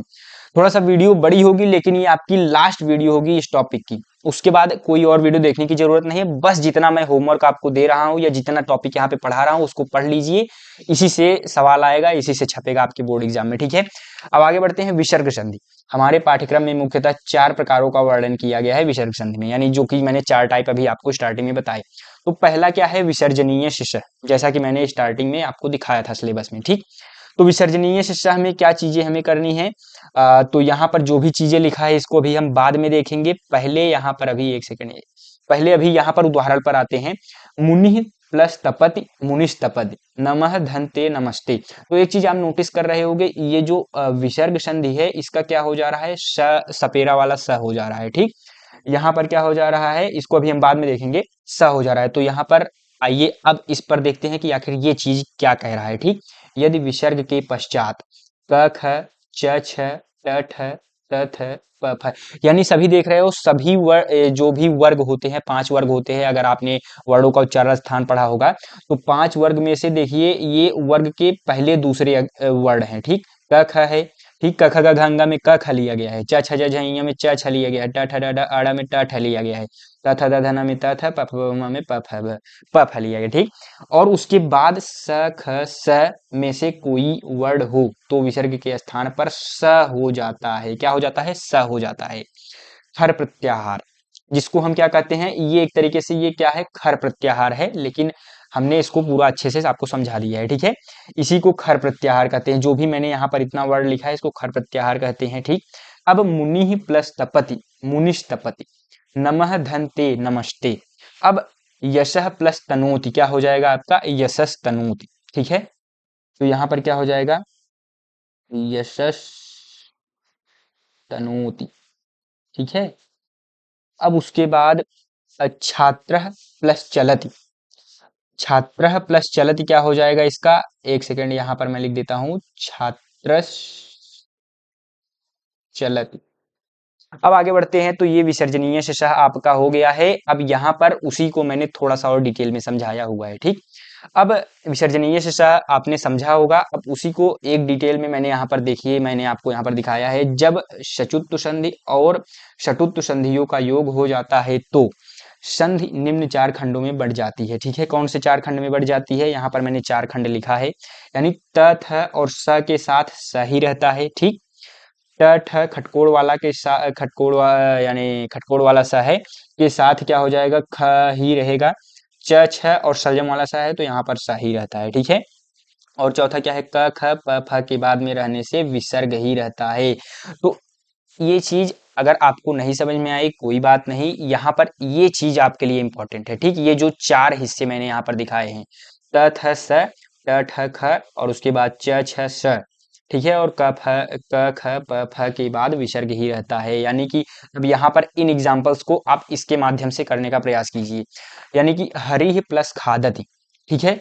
तो हरि प्लस खादति, तो ख आया है तो ख के लिए क्या बोला है, विसर्ग ही रहेगा, ठीक है। तो यहाँ पर क्या हो जाएगा, हरि खादति, ठीक है। इसी तरीके से बहुत ही आसान टॉपिक है, ऐसे ही आपको समझना है। विष्णु प्लस त्राता, ठीक है, त्राता, त्राता है तो त्राता में अगर त्र को अगर मैं यहाँ पर आपको समझाऊं, त्र किससे मिलकर के बना है, त प्लस र से, ठीक है। त प्लस र से मिलकर के बना है तो त किस में आ रहा है, यहाँ पर अगर हम देखेंगे तो त यहाँ पर आ रहा है, ठीक। तो त यहाँ पर आ रहा है, उसके लिए स हो जाएगा, ठीक। तो विष्णु त्राता का क्या हो जाएगा, विष्णु श्राता, ठीक। इस प्रकार से आपका क्या हो जाएगा, विष्णु श्राता, ठीक। इस तरीके से सपेरा वाला सा हो जाएगा, ठीक। अब यहाँ पर वृक्ष प्लस फलति में फ क्या है, यहाँ पर आता है फ के लिए विसर्ग आएगा तो विसर्ग ही रहेगा, यानी कि विष्णु सॉरी वृक्ष प्लस वृक्ष फलति, ठीक है। थोड़ा सा यहाँ पर अच्छे से नहीं लिखा हूँ, यहाँ पर लिख दे रहा हूँ, वृक्ष फलति, ठीक है। इस प्रकार से आपका हो जाएगा, ठीक। अब इसका जो है छात्र प्लस तिष्ठति, तो यहाँ पर त आया है, त के लिए यहाँ पर जैसा कि मैंने ऊपर यहाँ पर दिखाया आपको स रहेगा, तो यहाँ पर क्या हो जाएगा, छात्र तिष्ठति, ठीक है। तो इस प्रकार से आपका हो जाएगा, जैसा कि ऊपर मैंने एक एग्जांपल दिया, छात्र प्लस चलति, तो इसका क्या हो जाएगा आप बताइए, क्या हो जाएगा, यहाँ पे च है, च के लिए यहाँ पर मैंने दिखाया सलजम वाला सा होगा, तो यहाँ पर क्या हो जाएगा, छात्रश्च चलति, ठीक है। इस तरीके से आपको करना है सभी सवालों को। तो ये कौन सा संधि है, विसर्जनीय शशः, आपका पहला संधि समाप्त होता हुआ विसर्ग संधि में, ठीक। अब हम नेक्स्ट संधि पर आते हैं, जिसका नाम है ससजुसो रूह, ठीक है। ससजुसो रूह, इस पर भी मैंने बहुत ही अच्छे से सारी चीजें डिटेल फॉर्म में लिखी हुई हैं। तो इसमें 2 नियम कार्य करेंगे, पहला नियम, दूसरा नियम। अब यहाँ पर क्या है, यदि पद के अंत में स या सजुस हो तो स के स्थान पर रू हो जाता है, इस रू का ऊ हट जाता है, केवल र शेष रहता है, यानी र बच जाता है, ठीक। यानी कि स या सजुस का ओवरऑल रू बनेगा पहले, ठीक है। उसके बाद रू का ऊ हटेगा और र बच जाएगा, ठीक है। यानी कि इसका ट्रांसफॉर्मेशन यहाँ पर आपका हो जाएगा, स का र बन जाएगा। ओवरऑल ये नियम यह कहना चाहता है, ठीक है। अब नियम दूसरा क्या कह रहा है कि यदि विसर्ग से पहले अ और आ के अतिरिक्त कोई भी स्वर हो, यानी विसर्ग से पहले अ और आ के अतिरिक्त कोई भी स्वर हो तथा उसके पश्चात कोई स्वर अथवा मृदु व्यंजन। मृदु व्यंजन किसे कहते हैं? वर्गों का तीसरा, चौथा, पांचवा, यानी कि जैसे क वर्ग है, क ख ग घ अंग में 5 वर्ड हैं, ठीक। अब 5 में से तीसरा, चौथा, पांचवा यानी ग घ अंग, ठीक है। च छ ज झ ञ में झ च छ ज ज झ ञ ये तीसरा, चौथा, पांचवा वर्ड है, ठीक है। ये कहना चाहता है ये कथन, ठीक। अब या य व र ल ह में से कोई हो तो विसर्ग के स्थान पर रू हो जाता है, रू का ऊ लोप होकर र बचता है। यानी ओवरऑल वही चीजें हैं, बस थोड़ा सा इसमें एक चीज ऐड हो गया है, मृदु व्यंजन, ठीक है। तो आइए इन एग्जाम्पल्स को आप अगर जब समझ लेंगे उसके बाद यह टॉपिक भी आपका फिनिश हो जाएगा, सस जुसो रू, ठीक। तो क्या है यहाँ पर? निस प्लस दयः। निस प्लस दयः का जैसा कि स्टार्टिंग में मैंने दिखाया कि स या सजुस हो तो स के स्थान पर रू हो जाएगा, ठीक। तो वही चीजें हम करेंगे। स की जगह पर ब्लू पेन में ले रहा हूं, निस की जगह पे क्या हो जाएगा? निरू, ठीक, प्लस दयः। अब उस सवाल के हिसाब से रू हो जाता है, इस रू का ऊ हट जाता है, केवल र बचता है। यानी इस रू का ऊ हटा दिया हमने, केवल र बचा, आधा र, फिर उसके बाद या जिसको हम कहते हैं हलंत र, फिर दयः। अब इसको इसमें अगर मैंने ऐड कर दिया तो ये यहाँ पर ऐसे वाला हो जाएगा, तो फिर यहाँ पर क्या बचेगा? निर्दयः, ठीक है। तो ओवरऑल क्या हो गया? निस प्लस दयः का क्या हो गया? निर्दयः हो गया। अब इसका अगर आधा र अगर मैं बना देता हूँ, डायरेक्ट बनाओ, अब इतना करने की जरूरत नहीं है आपको। निस का आधा र बन गया, निराश्रितः, क्या हो जाएगा? निराश्रितः, ठीक है। इस तरीके से आपको करना है। अब शिशु अपतत, शिशु अपतत ये विसर्ग है और उसके बाद अ है, ठीक है। तो इसका क्या हो जाएगा? हलंत र हो जाएगा। तो यहाँ पर क्या हो जाएगा? शिशुरपतत, शिशुरपतत, ठीक है। इस तरीके से अब जैसे कवि आगतः, अब जैसा कि ये दूसरा नियम यहाँ पे लगेगा, अ और आ के अतिरिक्त कोई भी स्वर हो तथा उसके पश्चात कोई स्वर अथवा मृदु व्यंजन, ठीक। यानी कोई स्वर अथवा मृदु व्यंजन है तो यहाँ पर क्या हो जाएगा? कवि है प्लस आगतः, कवि रागतः, कवि रागतः, ठीक। ओवरऑल यहाँ पर हलंत र आपको कर देना है, बात खत्म। गुरु प्लस जयति, गुरुर जयति, गुरुर जयति, ठीक। तो ये टॉपिक यहाँ पर आपका फिनिश होता हुआ, ठीक है। इस तरीके से आपको सभी के सभी एग्जांपल्स करने हैं। ये कौन सा संधि था? सस जुसो रूह। आप आई होप कि आप समझ चुके होंगे। अब नेक्स्ट जो है अपने संधि पर आते हैं, अतोर और प्लुताद प्लुते, तीसरा संधि है। इसके बाद एक और टॉपिक, उसके बाद आपका फिनिश। तो यदि विसर्ग के पूर्व और पश्चात अ हो तो पश्चात के अ सहित विसर्ग के स्थान पर ओ हो जाएगा। यानी कहने का मतलब है, उदाहरण से आपको सीधा सीधा समझ में आ जाएगा।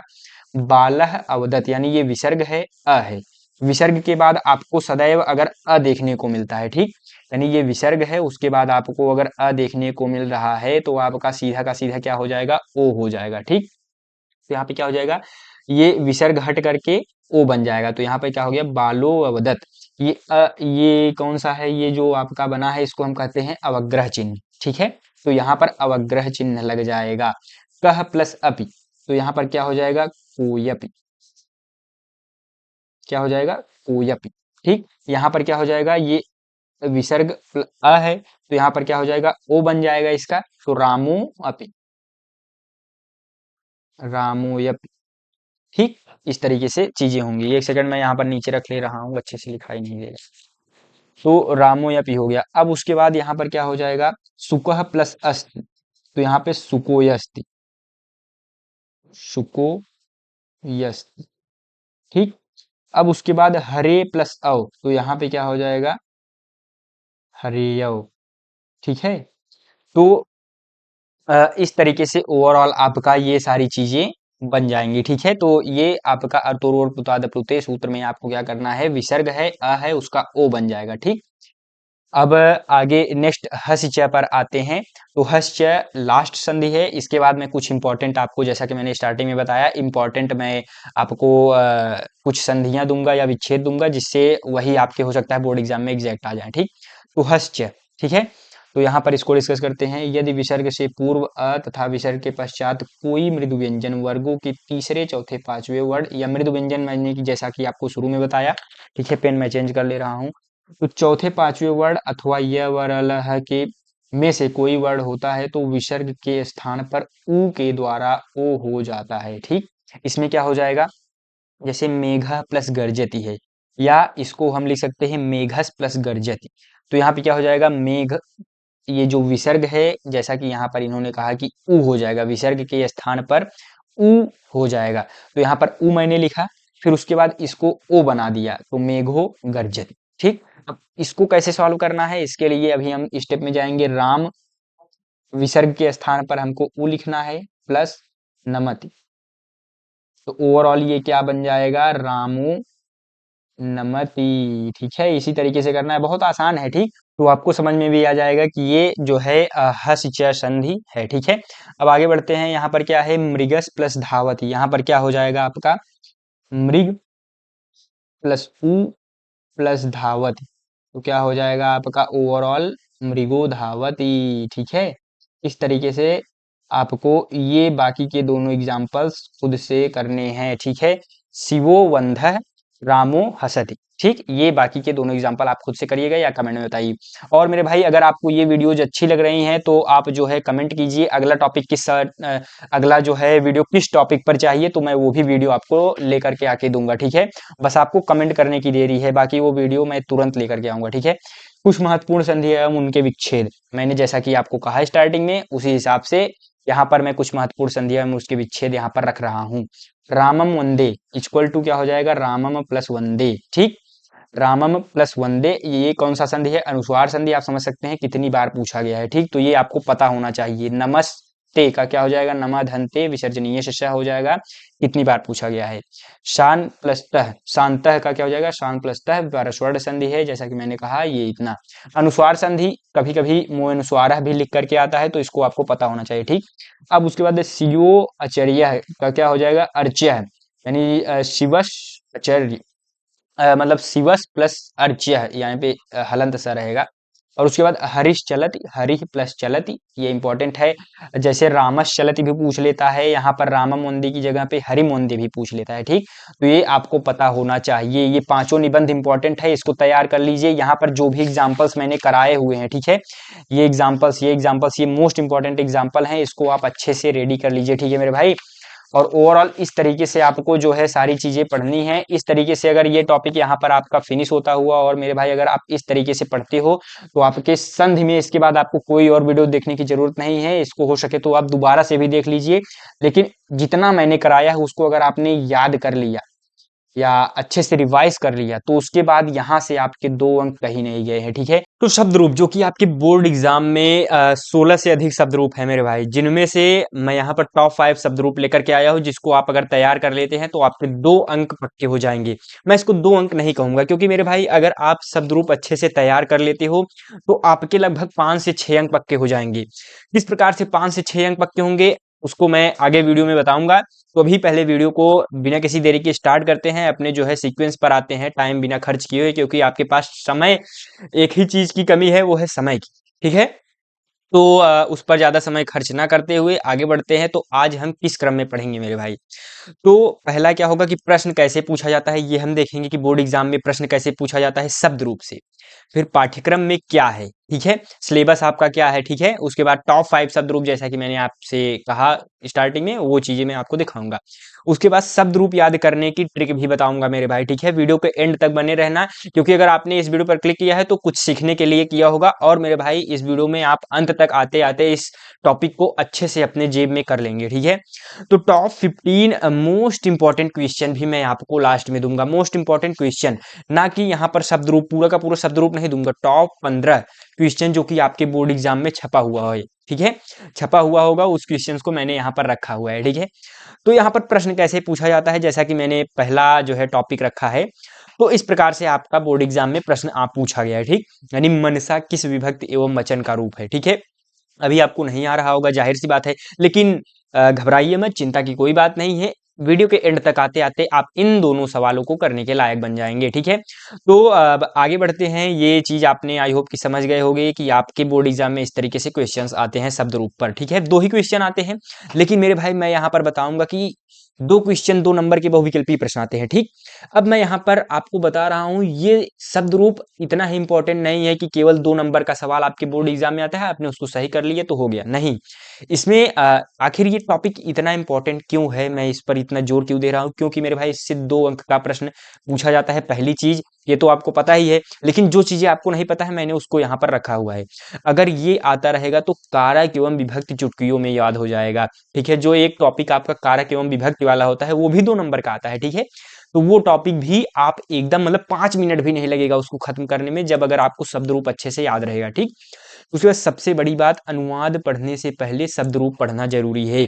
जब तक आपको शब्द रूप नहीं आता रहेगा तब तक आप अनुवाद में एक कदम भी नहीं रख पाएंगे मेरे भाई। इसलिए शब्द रूप अनुवाद का क्या है, एक रीढ़ है। ठीक, इसीलिए उसके बाद यहाँ पे क्या है, गद्य पद्य, पद यानी श्लोक का अर्थ समझने में आसानी होती है। आप जैसे अनुवाद करने के लिए आता है गद्य पद्य में, ठीक है, श्लोक का अर्थ लिखने के लिए आता है। ठीक है, ये सारी चीजें आती है मेरे भाई, इसको आप तभी सॉल्व कर पाओगे जब आपको शब्द रूप आता रहेगा। ठीक है, तभी आप उसका सही अर्थ निकालोगे और आप अपने बोर्ड एग्जाम में अच्छे से लिखोगे। और अतः यह टॉपिक संस्कृत की रीढ़ है मेरे भाई, यानी संस्कृत की रीढ़, यानी कहने का मतलब मोस्ट इंपॉर्टेंट टॉपिक ओवरऑल। ठीक, तो ये 5 पॉइंट्स मैंने यहाँ पर रखे हैं कि आखिर ये टॉपिक इंपॉर्टेंट क्यों है। अब अगले टॉपिक पर आते हैं कि कक्षा 10 यूपी बोर्ड शब्दरूप का पाठ्यक्रम, जैसा कि हमने आपको स्टार्टिंग में दिखाया कि पाठ्यक्रम भी हम देखेंगे, तो ये आपका सिलेबस है। क्या भैया इतना शब्द रूप याद करना है? नहीं मेरे भाई, जैसा कि मैंने आपको कहा टॉप 5 शब्द रूप आपको मैं दूंगा और लास्ट में 15 क्वेश्चन दूंगा। उसको अगर आप तैयार कर लेते हो तो आपके बोर्ड एग्जाम में उन्हीं में से आएगा। हालांकि मैं यहाँ पर आपको सिलेबस दिखा दे रहा हूँ, ये और ये यानी पुल्लिंग में ये है पितृ भगवत गो करिन राजन है, स्त्रीलिंग में नदी धेनु वधु सरित है, नपुंसक लिंग में वारि मधु नामन मनस किम यद अशद, ये चीजें हैं। ठीक है, और मेरे भाई लास्ट में जैसा कि मैंने आपको कहा था ट्रिक भी बताऊंगा, तो ये सभी आपको आसान लगने लगेंगे, बजाय इसके आप जो है स्टार्टिंग से मतलब पूरा एंड तक वीडियो देखिए, मेरे ये कहने का मतलब है। तो टॉप 5 शब्द रूप पर आइए चलते हैं, अपना नेक्स्ट जो है क्वेश्चन था जो कि, तो यहाँ पर मेरे भाई टॉप 5 शब्द रूप में पहला शब्द रूप जो कि most most most very most important शब्द रूप है, ऋकारांत पुल्लिंग पितृ शब्द। ठीक है, जो कि पहला ही है आपका। इसमें देखिए लगभग 12 ये बोर्ड एग्जाम में आया हुआ है, 2024 में भी आया है, 2025 में भी आया है। तो ओवरऑल ये इंपॉर्टेंट टॉपिक है, और बाकी 2022-23 में तो पूछा ही गया है। तो अभी इसको आपको याद नहीं होगा। ठीक है, याद कैसे करना है, जैसा कि मैंने आपको ट्रिक भी बताया याद करने का, बताऊंगा वीडियो में आगे। तो अभी आगे आप बस वीडियो को कंटिन्यू करते रहिए। ठीक है, कुछ ये इंपॉर्टेंट टॉपिक है, अगर याद है तो मेरे भाई बहुत अच्छी बात, नहीं याद है तो कोई बात नहीं, आगे मैं इसको दिखाऊंगा कि आपको किस तरीके से याद करना है। ठीक है, अब यहाँ पर दूसरा मेरे भाई ये राजन वाला जो टॉपिक है, यानी राज्ञा राजा कह सकते हो। ठीक है, राजन मतलब राजा, जो राजा वाली मतलब पुल्लिंग है पहली चीज, और नकारांत पुल्लिंग शब्द है मेरे भाई, ये क्या कहते हैं, मोस्ट इंपॉर्टेंट टॉपिक है। ठीक, ये पहला मोस्ट इंपॉर्टेंट है, उसके बाद पिता वाला। ठीक, उसके बाद तीसरा इकारांत तीसरे लिंग में नदी। ठीक है, ये तीसरा मोस्ट इंपॉर्टेंट टॉपिक है मेरे भाई, ये तीनों तो टॉप लेवल के हैं। अगर इसको तैयार कर लेते हो तो निश्चित जाहिर तौर पर जो 2 अंक के सवाल आते हैं उनमें से एक सवाल तो इसी में से आएगा। ठीक, और बाकी के जो एक सवाल होगा वो इसमें से भी आ सकता है, और मेरे भाई या तो इसमें से आ सकता है। अभी भैया बस यही आप दिखा रहे हैं मोस्ट इंपॉर्टेंट, बता नहीं रहे हैं कि कैसे पढ़ना है, क्या पढ़ना है, याद कैसे होगा इतना इतना सारा। ठीक है, तो मेरे भाई इसको याद करने के लिए मैं बताऊंगा, पहले आप देखिए समझिए कि इंपॉर्टेंट क्या है मेरे भाई। आप देख सकते हो कितनी बार पूछा गया है, देखो 19 में, 20 में, 23 में, उसके बाद यहाँ पर 18 में, 23 में, 24 में, 25 में भी आया है। ठीक, तो इंपॉर्टेंट है एट द एंड ये टॉपिक। तो यहाँ पर जैसा कि मैंने आपको कहा 5 मोस्ट इंपॉर्टेंट टॉपिक मैंने आपको दिखा दिए, तो बाकी के मैं यहाँ पर और 5 जो है लेकर के आया हूँ, इसको आप देखिए तैयार कर सकते हैं तो बहुत अच्छी बात है। ठीक है, अगर नहीं कर पा रहे हैं तो मेरे भाई कोई बात नहीं, उन 5 को तो कम से कम आपको तैयार करना ही करना है। ठीक है, तो अभी इनको मैं यहाँ पर जो है इनका पीडीएफ आपको दे दूंगा, व्हाट्सएप नंबर 9598509664 पर अगर आप मुझे मैसेज करते हैं तो मैं उसका इसका पूरा का पूरा पीडीएफ आपको फ्री में प्रोवाइड करा दूंगा। ठीक, तो भी आगे बढ़ते हैं, और अभी इस पर बाद में आते हैं मेरे भाई, इन सभी टॉपिक पर। पहले यहाँ पर आते हैं, जैसा कि मैंने कहा याद करने की ट्रिक। ठीक है, तो आपको कैसे याद करना है उसके बारे में मैं यहाँ पर एक एक करके बता रहा हूँ। तो सबसे पहले कोई भी एक शब्द रूप याद करो जो आसान लगे। ठीक है, याद करना है, कोई भी शब्द रूप आपको याद करना है, उसके लिए मेरे भाई एक आसान शब्द रूप आपको आता रहना चाहिए। या तो राम का शब्द रूप पढ़ लो, या तो बालक का पढ़ लो, या तो सिलेबस से रिलेटेड।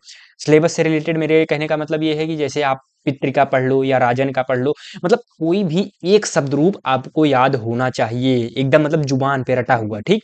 जब आप उसको पढ़ लोगे ना मेरे भाई, तो ये जो यहाँ पर ये विभक्ति देख रहे हो, तृतीया विभक्ति बहुवचन, चतुर्थी विभक्ति बहुवचन, उसके बाद ये तीनों देख रहे हो, ये लगभग सब में कॉमन होता है। बालकाभ्याम, बालकाभ्याम, बालकाभ्याम, बालकेभ्यः, बालकेभ्यः, ठीक। इस प्रकार से मतलब इतना ईज़ी हो जाएगा आपके लिए, ब बजाय इसके आपको केवल और केवल एक शब्द रूप याद करना है। ये पहला पॉइंट याद करने का ट्रिक है, ठीक। तो पहले आप एक शब्द रूप अच्छे से याद कर लेंगे, ठीक। अब उसके बाद क्या करना है, दूसरा पॉइंट, याद करने के बाद डेली 15 मिनट में एक शब्द रूप पढ़ो, याद करो और लिख कर देखो। यानी जैसा कि मैंने आपको बताया 5 शब्द रूप मोस्ट इंपॉर्टेंट, ठीक है। तो आप 5 में से क्या करिएगा मेरे भाई, 5 में से केवल और केवल जो है आपको पहले एक शब्द रूप आपने अच्छे से मान लीजिए याद हो गया, ठीक? पहला पॉइंट आपने कर लिया। अब याद करने के बाद आपको 15 मिनट निकालना है डेली, उसमें क्या करना है आपको, शब्द रूप को पहले पढ़ना है। मान लीजिए अब आपने इकारांत नपुंसकलिंग वारी यानी जल शब्द का जो है आपको आज रूप पढ़ना है। तो आप जब मान लीजिए बालक का रूप पढ़े हैं, तो उसी से रिलेटेड लगभग चीज़ें आपको मिलेंगी, बस 1-2 शब्द या 2-3 शब्द यहाँ पर अलग पाए जाएँगे, ठीक? तो उसको आपको ध्यान में रखना है, उसके बाद आपको याद हो जाएगा, 5 मिनट भी नहीं लगेगा। उसके बाद अगले 5 मिनट में आप उसको खुद से लिख करके प्रैक्टिस करेंगे, और उसके बाद जो है आपको लिख-लिख करके सारी चीज़ें प्रैक्टिस हो जाएँगी। तो यहाँ पर ये 2 चीज़ें हो गई जो कि मोस्ट इम्पोर्टेंट याद करने की ट्रिक, ठीक। अब तीसरी ट्रिक क्या है, 5 दिन में 5 शब्द रूप याद हो जाएगा, ठीक है। इस प्रकार से आप करेंगे तो 5 दिन में हो जाएगा। अब उसके बाद बाकी में 15 से 20 इंपॉर्टेंट शब्द दे ही रहा हूँ, यानी बाकी में नहीं, बाकी मैं तो जो लास्ट में आपको 15 से 20 इंपॉर्टेंट शब्द रूप दे ही रहा हूँ, उसको आप तैयार कर लीजिएगा, ठीक है, साथ ही साथ। अब मॉडल पेपर और टेस्ट देकर इस टॉपिक को और साथ ही साथ संपूर्ण संस्कृत को एकदम से रट लो। यानी इसमें मैं ये किस चीज़ की बात कर रहा हूँ मेरे भाई, ये मॉडल पेपर और टेस्ट मैं फ्री मार्क बूस्टर सीरीज में, मॉडल पेपर तो फ्री ऑफ कॉस्ट नहीं मिलेगा, लेकिन जो टेस्ट होगा वहाँ पर वो सारी चीज़ें आपको फ्री में मिलेंगी, ठीक है। तो मेरे भाई ये जो टेस्ट मैं वहाँ पर लूँगा तो वो फ्री ऑफ कॉस्ट होगा, उसको अगर आप दे रहे होगे, वही हूबहू आपकी बोर्ड एग्जाम में सवाल आएंगे। बहुत इंपॉर्टेंट सवाल वहाँ पे रखता हूँ मैं, ठीक है, और उसकी कॉपी भी चेक करता हूँ, ठीक है। तो 9598509664 पर मैसेज करके आप ये टेस्ट दे सकते हैं। अब छठे पॉइंट पर आते हैं, याद करने का ट्रिक क्या है, ज़्यादातर एक वचन और बहुवचन ही पूछा जाता है। यानी कि ये जो एक वचन वाला है, यानी ये जो है और ये, यही ज़्यादातर पूछा जाता है मेरे भाई, ये उतना ज़्यादा नहीं पूछा जाता। ये एक वचन और बहुवचन यही दोनों पूछे जाते हैं, ठीक है। तो इस पर आपका ज़्यादा से ज़्यादा ध्यान होना चाहिए, ठीक। अब उसके बाद एक जो है कॉमन पॉइंट मैं आपको बता रहा हूँ याद करने का, या बोर्ड एग्जाम में क्वेश्चन अटेम्प्ट करने का ट्रिक, ठीक है। क्या, जैसे यहाँ पे खटकोड़ वाला स और छोटी यू की मात्रा, ठीक है, जिसको हम कहते हैं मूर्धन्य स, ठीक है। तो त्रिसु, नदीसु, गोसु, करीसु, मधुसु, नामासु, और उसके बाद वधूसु आदि में सप्तमी विभक्ति बहुवचन होगा, ठीक है। ये मेरे भाई मोस्ट कॉमन चीज है, कभी भी बोर्ड एग्जाम में आपको ये दिख जाए तो आपको सीधा क्या मारना है, सप्तमी विभक्ति बहुवचन, ठीक है। खटकोड़ वाला स और छोटी ऊ की मात्रा, या कभी सपेरा वाला भी आपको मिल जाएगा, ठीक है, जिसको हम क्या कहते हैं, दंत स भी बोलते हैं। अगर ये आपको मिल जाए तो मेरे भाई वहाँ पर क्या होगा, बहुवचन होगा, सप्तमी विभक्ति, ठीक है। अब उसके बाद 8वें पर आते हैं सामान्यतः। अब जैसे ये तो आपका पितृस वाला हो गया। अब जैसे पितरी है, भगवती है, गवि है, राज्ञी है, राजनी है, सरिति है आदि में क्या होता है, सप्तमी विभक्ति एक वचन। तो मैं इन दोनों को आपको दिखा रहा हूँ। तो यहाँ पर जैसे आप देख रहे हो वारिसु, ठीक है, ये क्या है आपका सप्तमी विभक्ति बहुवचन। वहीं वारिड यानी छोटी ई की मात्रा, जैसे यहाँ पर है पितरी, भगवती, गवि, राज्ञी, राजनी, सरिति आदि में क्या होता है, सप्तमी विभक्ति एक वचन। तो मेरे भाई ये कुछ इंपॉर्टेंट चीजें हैं याद करने का। अब उसके बाद ज्यादातर द्वितीय, तृतीय, चतुर्थी विभक्ति बहुत पूछा जाता है। यानी मेरे भाई जो द्वितीय यानी ये, द्वितीय विभक्ति, तृतीय, तृतीय, चतुर्थी, पंचमी, ये चारों आपका सबसे मोस्ट इंपॉर्टेंट है। यानी इस पर आपको ज्यादा से ज्यादा ध्यान होना चाहिए, क्योंकि बोर्ड एग्जाम में आप देखोगे तो यहाँ पर लगभग, देखिए यहाँ पर तृतीया विभक्ति, पंचमी विभक्ति में ज़्यादा से ज़्यादा सवाल पूछा गया है, ठीक है।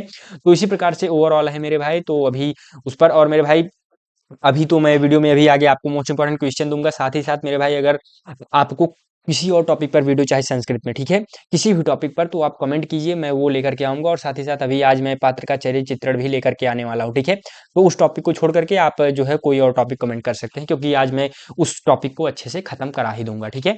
और उसके बाद मेरे भाई वही चीज़ें यहाँ पर मैंने लिखा है, टॉप 5 मोस्ट इंपॉर्टेंट पात्र का चरित्र चित्रण आज शाम को आने वाला है, ठीक, उसके लिए भी आप रेडी रहिएगा, ठीक है। और उसके बाद हाँ, अब यहाँ पे कुछ अत्यंत महत्वपूर्ण शब्द रूप, जैसा कि मैंने स्टार्टिंग में आपसे वायदा किया था, उसी पर खड़े उतरते हुए मैंने यहाँ पर मोस्ट इंपॉर्टेंट शब्द रूप रखा हुआ है। तो राज्य, ये मोस्ट इंपॉर्टेंट शब्द रूप आपके बोर्ड एग्जाम में कई बार पूछा गया है। जैसे एग्जाम में आपसे कैसे पूछेगा कि ये राज्य में, राज्य कौन सा लिंग है, वचन है, विभक्ति बताइए। तो पुल्लिंग है, एक वचन है, षष्ठी विभक्ति, ठीक। नदी कौन सी विभक्ति है, स्त्रीलिंग है, बहुवचन है, द्वितीया विभक्ति, ठीक। इसी प्रकार से मैंने क्वेश्चंस को रखा हुआ है। ये 5 हो गए, और उसके बाद यहाँ पर बाकी के 7 6 से लेकर के 10 तक, और उसके बाद 11 से लेकर के 15 तक। अगर आप इन 15 को याद कर लेते हो, स्क्रीनशॉट लेकर के रख लो। अगर आप इसको याद कर लेते हो तो आपके बोर्ड एग्जाम में जाहिर सी बात है इनमें से लगभग सवाल आपको देखने को मिलेंगे आपके बोर्ड एग्जाम में, ठीक है। तो आज हम class 10th UP board Sanskrit व्याकरण में धातु रूप वाला टॉपिक फिनिश करने वाले हैं। इससे 2 अंक के सवाल आते हैं, और ये टॉपिक इंपॉर्टेंट है, क्योंकि मेरे भाई जो है अनुवाद आप जब करते हैं तो धातु रूप का बहुत ही बड़ा रोल होता है उसमें, ठीक है। तो इस टॉपिक को आज हम डिटेल में समझने वाले हैं। आइए एक एक करके इस टॉपिक के बारे में देखते हैं। तो यहाँ पर मैं टॉप 3 मोस्ट इंपॉर्टेंट धातु रूप लेकर के आया हूँ आप लोगों के लिए। अगर आप इसको तैयार कर लेते हो तो आपका 2 नंबर आराम से फिक्स हो जाएगा, ठीक है। तो आइए वो कौन से टॉप 3 धातु रूप हैं उसके बारे में देख लेते हैं। तो मेरे भाई उसके पहले जाने से पहले, या उन धातु रूप को देखने से पहले, आपको पाठ्यक्रम पता होना चाहिए, कौन सिलेबस में कितने धातु रूप हैं।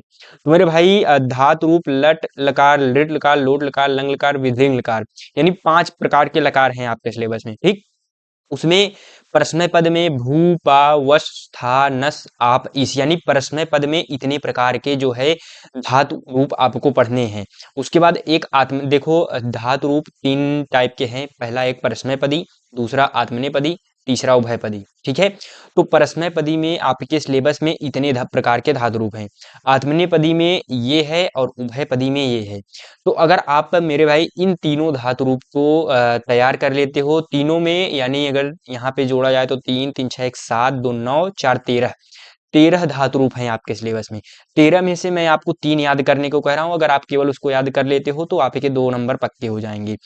तो यहाँ पर मैं पहला दिखा रहा हूँ, तो परस्मय पद धातुएं। परस्मय पद में जैसे कि मैंने यहाँ पर आपको दिखाया परस्मय पद, उसमें मैं भू धातु लेकर के आया हूँ, ठीक है, जो कि इंपॉर्टेंट भी आपको दिख भी रहा होगा। तो यहाँ पर मैं जूम इन करके आपको दिखा दे रहा हूँ। सबसे पहले क्या है, परस्मय पद धातुएं। भू का मतलब होता है होना, ठीक है। लट लकार वर्तमान काल, 5 लकार दिए गए हैं, लट लकार, लृट लकार, लोट लकार, लंग लकार, विधलिंग लकार। तो पांचों लकारों में पहला लकार है लट लकार। उसमें क्या पढ़ना है, भवति भवतः भवंती, भवसि भवतः भवत, भवामि भवावह भवामः, ठीक है। इस प्रकार से मतलब दिया गया है, यानी 9 रूप हैं। लट लकार में कितने रूप हैं, टोटल 9 रूप हैं। अब 9 रूप को आपको, इसका कोई विशेष रूप से एक स्पेसिफिक ट्रिक नहीं है मेरे भाई, ये आपको याद करना पड़ेगा, सीधी सी बात है, ठीक है। तो यहाँ पर लास्ट में मैं बताऊंगा, टिप्स एंड ट्रिक्स बताऊंगा, एक लेजेंड ट्रिक बताऊंगा, ताकि आप जो है बोर्ड एग्जाम में इससे अंक आराम से हासिल कर सको, ठीक है। पहले आप, मैं जितना लेक्चर में बोलता जा रहा हूँ उसको आप ध्यान से सुनिए बस, ठीक है, इतना आपका कार्य है। तो भवति भवता भवंती, भवश भवता भवत, भवान भव भवामः। तो ओवरऑल आपको, ओवरऑल जैसे यहाँ पर है लट लकार वर्तमान काल, इसमें जैसे एक वचन प्रथम पुरुष किस प्रकार से सवाल पूछा जाएगा।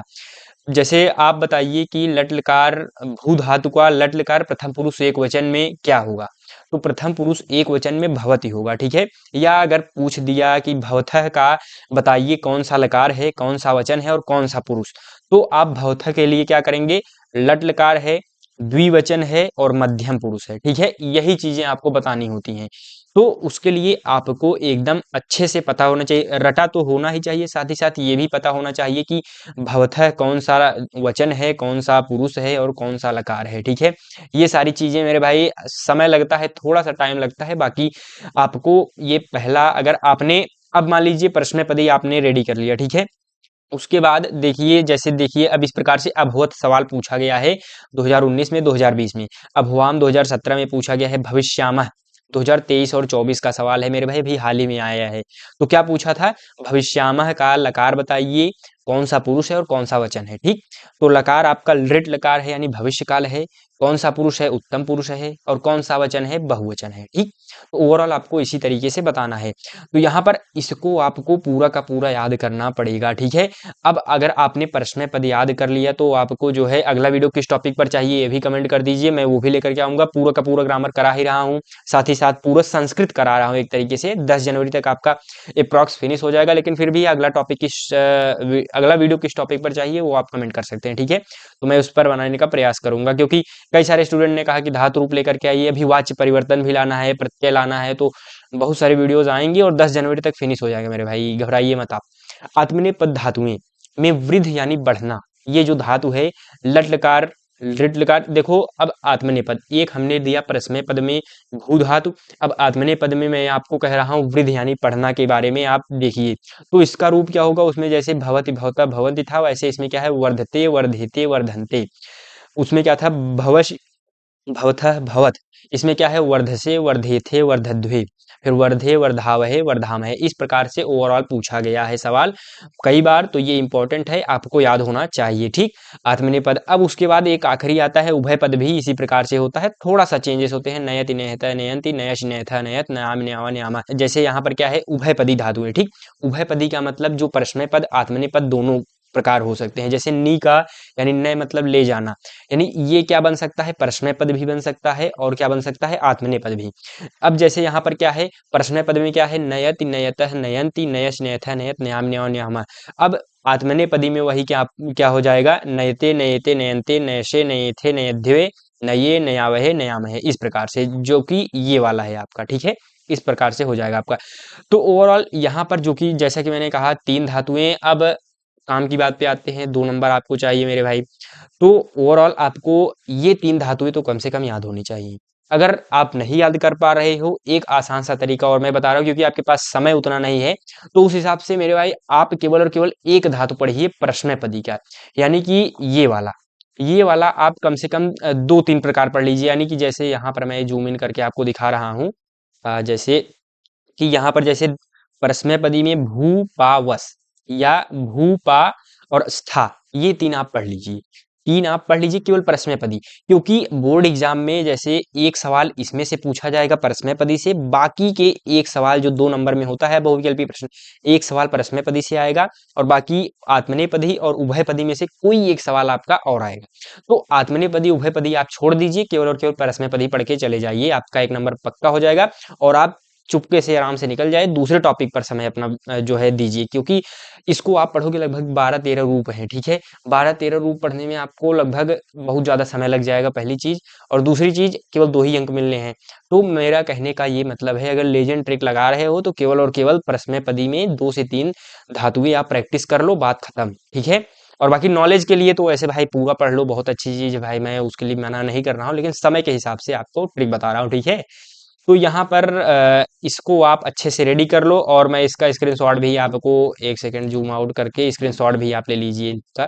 अगर आप खुद से पढ़ना चाहते हैं तो इसका स्क्रीनशॉट ले लीजिए, और उसके बाद इसका ले लीजिए आत्मनेपद का, और उसके बाद उभयपद का। ठीक है, तो ओवरऑल यहाँ पर सभी प्रकार के धातुएं मैंने बता दी। और मेरे भाई अगला वीडियो इस टॉपिक पर आज आने वाला था आज संस्कृत पद्य पीयूषम में पाठ का सारांश मैं बताने वाला था, मतलब कंप्लीट सॉल्यूशन, लेकिन ये वीडियो आज नहीं आ पाएगा। उसका मेन रीजन क्या है मेरे भाई, यहाँ पर आप देख सकते हो, मैं संस्कृत का दी एंड कराने वाला हूँ केवल और केवल 5 दिन में, यानी 5 वीडियोज में, 5 दिन तो छोड़ दो, 5 वीडियो में मैं केवल 5 वीडियो लेकर के आऊंगा और आपका पूरा का पूरा संस्कृत खत्म हो जाएगा।